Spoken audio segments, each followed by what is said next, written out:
সাপুনে রাতের অন্ধকারে আমার দিদিটাকে চুরি করে নিয়ে পালিয়ে গেছে। তারপর অনেক খুঁজেছি, প্রায় প্রায় 1 বছর ধরে বহু জানা অজানা জায়গায় সন্ধান করেছি, কিন্তু কিন্তু কোথাও কোথাও আমি খুঁজে পাইনি সে সাপুড়েকে। তারা আমার সেই ছোট্ট নীলাঞ্জনাকে, সেই দুঃখে আমার বাবা মা দুজনেই অসুখে মারা গেল। আর এই দিন হতভাগা এসে পড়লো আমার এই বুকে। তারপর ধীরে ধীরে কেটে গেল 12টা বছর। সময়ের সাথে চলতে চলতে আমি কবে যেন ভুলে গেছিলাম আমার সেই ছোট্ট নীলাঞ্জনার কথা। পর্দা, কিন্তু যখন থেকে তোকে দেখেছি আমার মনে হয়েছে আমার নীলাঞ্জনা, আমার সেই 12 বছর আগে হারিয়ে যাওয়া আমার নীলাঞ্জনা আবার আমার কাছে ফিরে এসেছে রে। আমার কাছে ফিরে এসেছে। তাই তো তোকে বলি রে বোন, বড় দাদা হয়ে যদি কখনো তোকে আমি অন্যায় শাসন করে থাকি, সেই শাসনকে নিয়ে তুই কখনো কখনো আমায় ছেড়ে চলে যাস না রে বোন, আমায় ছেড়ে চলে যাস না। তাহলে আমি সে একা থাকতে পারবো না রে বোন। আমিও আমার বাবা মায়ের মতো একদিন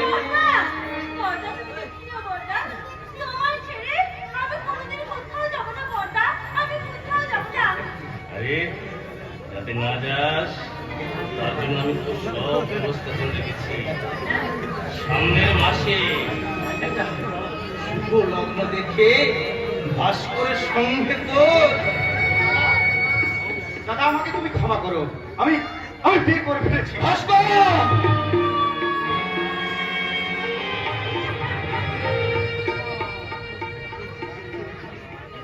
হতভাগা, কুলাঙ্গার,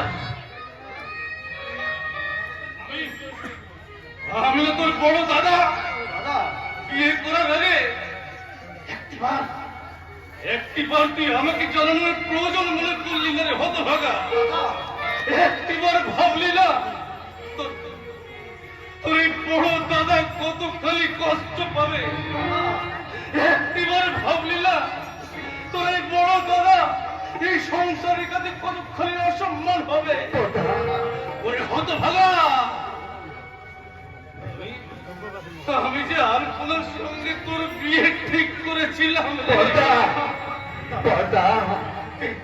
তুমি কি বললে দাদা?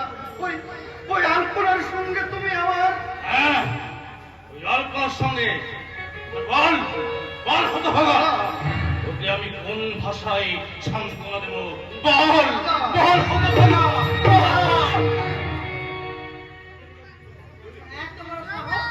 আপনি আমার গায়ে আমার স্বামীর হাত তোলেন? পিউলি, হ্যাঁ জানি, ভাস্করের মতো একটা স্কলার একটা গাইয়া অশিক্ষিত মেয়েকে বিয়ে করবে, কথা আপনি আশা করলেন কি করে?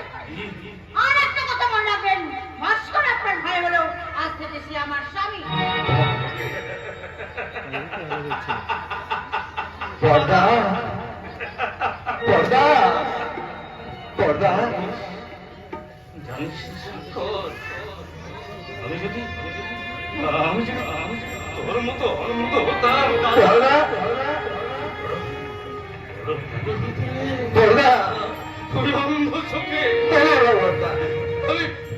আমি তোর মতো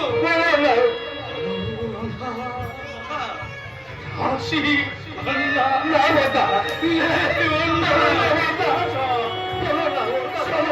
কিরকম দেখতাম রে।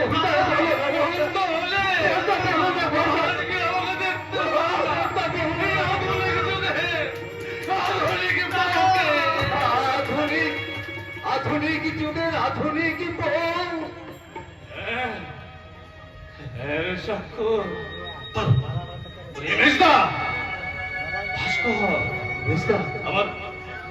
আমার এই তিল তিল করে গড়ে তোলা সোনার সংসারটাকে টুকরো টুকরো করে ভেঙে দিবে। এই বাড়িতে নিয়ে এসেছে আধুনিক যুগের আধুনিক বহুকে।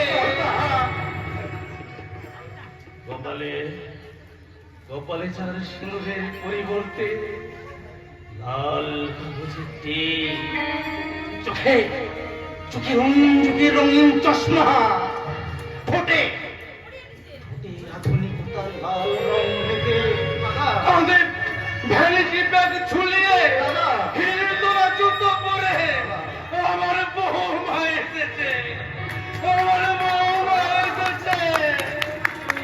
আমার এই শান্তির সংসারে অশান্তি আগুন জ্বালা।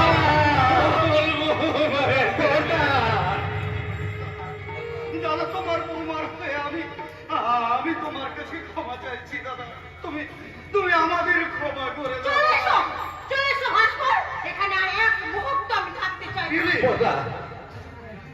না। তোমরা এই বাড়ি ছেড়ে কেউ কোথাও যাবে না। শেখর, হ্যাঁ হ্যাঁ ভাস্কর, আমি বেঁচে থাকতে তোরা এই বাড়ি ছেড়ে কেউ যেতে পারবি না। বৌদি, আচ্ছা তুমি কেমন মানুষ গো? অবুঝ শিশু, না বুঝে যদি কোনো অন্যায় করেই থাকে তারপরে তাকে কি এইভাবে শাস্তি দিতে হয়? তাহলে তোমরা সবাই শুনে রাখো, ভাস্কর যদি এই বাড়ি ছেড়ে চলে যায় তাহলে তোমরা সবাই আমার মন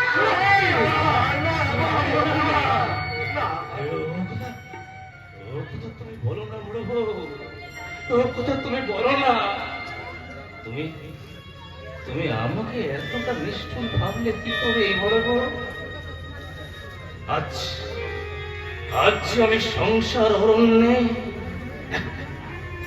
এক বৃদ্ধ বটবৃক্ষ, তার আমার শাখা প্রশাখায় কত জানা অজানা পাখি এসে বাসা বুনবে, কিন্তু প্রয়োজন ফুরিয়ে গেলে ওই সব পাখির দল যদি এই আশ্রয়দাতার আশ্রয়দানের কথা ভুলে যায় তাহলে কি এই বৃদ্ধ বটবৃক্ষের অভিমান করার সাথে আমার একদম ভালো লাগছে না। ওই নতুন বউ কখন থেকে এসে দাঁড়িয়ে আছে, কোথা থেকে গরম করে ঘরে পুজো দেবে তা নয়। ওরে কে আছিস? ঠাকুর ঘরে গরম ডাল সাথে রেখেছি, নিয়ে আয় তো।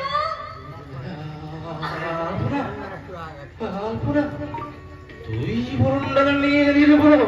কেন বর্দা, আপনার দেওয়া নতুন সম্পর্ক নাই বা পেলাম, আমি কি আপনার মনের সম্পর্ক নিয়ে বরণডালা নিয়ে আসতে পারি না? বল নিশ্চয়ই পারিস, কেন পারিস না? যে আয় তো লেছো, আমি তোদের বরণ করে নিয়ে আমাকে তুমি তুই বলছো?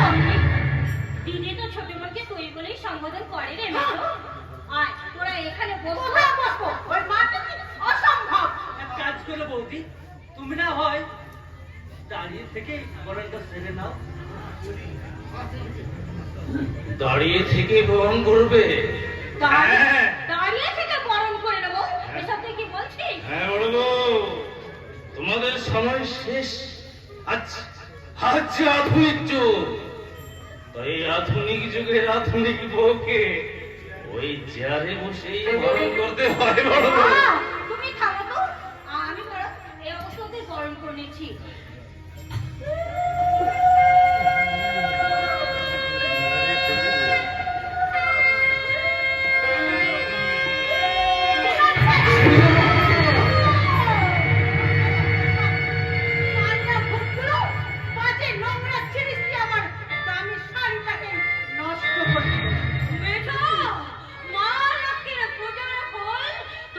নোংরা জিনিস হলো, আর তা তুই এইভাবে মাটিতে ছুঁড়ে দিলাম। কারণ সব মাছের নোংরা জিনিসগুলো ছুঁতেও আমার ঘৃণা হয়। এই যে এইভাবে আমাকে ভূতগুলোর সামনে দাঁড় করে রাখবে, নাকি আমার থাকার ঘরটা দেখিয়ে দেবে? তোমাকে আমি শেষবারের মতো বারণ করে দিচ্ছি পিউলি, তুমি কিন্তু এভাবে আমার দাদা আর বৌদিকে অসম্মান করতে পারবে না। আমি শেষবারের মতো বলে দিচ্ছি ভাস্কর, আর 5 মিনিটের মধ্যে আমার থাকার ঘর দেখিয়ে না দিলে এর বাড়ি থেকে আমি চলে যাব।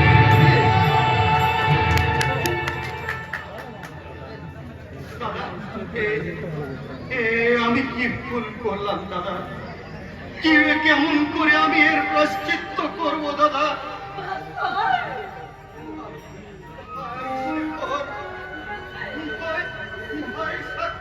মেজদা, এখন তোরা বলতে পারিস এখন আমি কি করবো? কেমন করে আমি মেলাবো আমার জীবন অঙ্কের হিসাবটা? শুনেই তো বিস্ফান করেছিস রে ভাস্কর। বিষের জ্বালা তোকে সহ্য করতেই হবে রে ভাই। অভিশাপ দাও দাদা, আমাকে তুমি অভিশাপ দাও। আমার জন্য তোমার সাজানো সোনার সংসারটাই আমি এক শান্তির ঝড় বয়ে নিয়ে এসেছি। এই ঝড় তোমার সোনার সংসারটাকে জ্বালিয়ে পুড়িয়ে ছাড়। তুমি আমাকে অভিশাপ দাও দাদা, তুমি আমাকে অভিশাপ দাও, তুমি আমাকে অভিশাপ দাও, তুমি আমাকে অভিশাপ দাও। আরে ভাস্কর না, ওই জ্বলন্ত চিতাকে আমি আমার ভালোবাসার প্রলেপ দিয়ে ঢেকে রাখবো। আমি এই সংসারের বড় বউ, তাই শত কষ্ট হলেও এই সংসারের কোনো ক্ষতি আমি কিছুতেই হতে দিতে পারবো না রে ভাস্কর। আমি কিছুতেই হতে দেব না, কিছুতেই হতে দেব না। ভগবান, ভগবান তুমি কত করুণাময়। আমাকে জন্ম থেকে তুমি অন্ধ করে পাঠিয়েছ, আর তাই তো কারো কান্না আমাকে দেখতে হয় না। আর একটু দয়া করো ঠাকুর, একটু দয়া করো। এবার তুমি আমাকে পবিত্র করে দাও, পবিত্র করে দাও ঠাকুর। তাহলে কারো কান্না আমার কানে এসে লাগবে না ঠাকুর।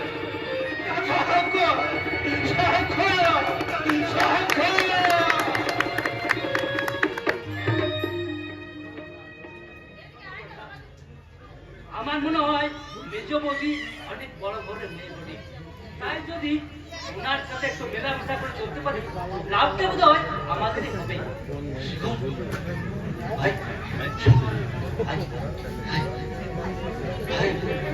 আমি বড় দাদা, সেই ছোট থেকে তোকে আমি অনেক কষ্ট করে কোলে পিঠে করে মানুষ করেছি রে।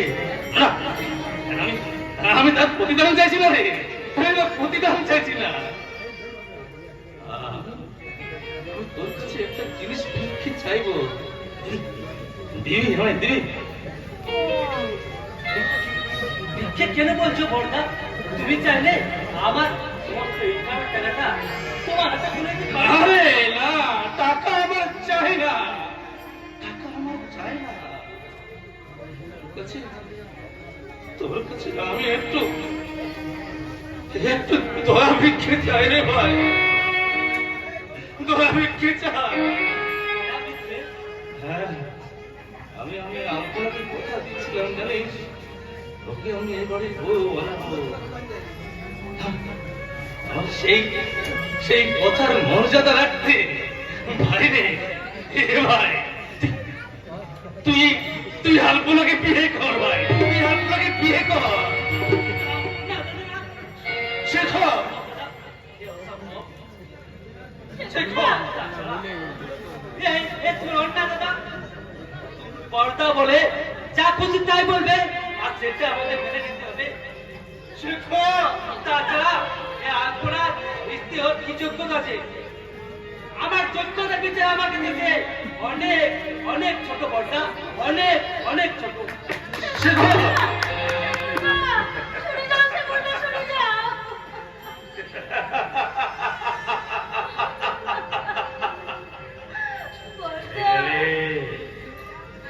হেরে গেলে নম্বর ঘোষাল, আজ তুমি হেরে গেলে, ভুল হয়ে গেল। তোমার জীবন অঙ্কের সমস্ত হিসেব। তাই তো তুমি আজ মিথ্যে ভাবে অভিশাপ দেব। তুই আমায় যত খুশি অভিশাপ দে, পারলাম না। আমি তোকে আমার বাড়ির কোনো করতে পারলাম না রে। তুই আমায় আসবে, তুমি আমায় প্রাণ বলে। জীবনে আঘাত শত আসবে আসবে, বুক ভাঙা বেদনা হৃদয়কে ভাসবে।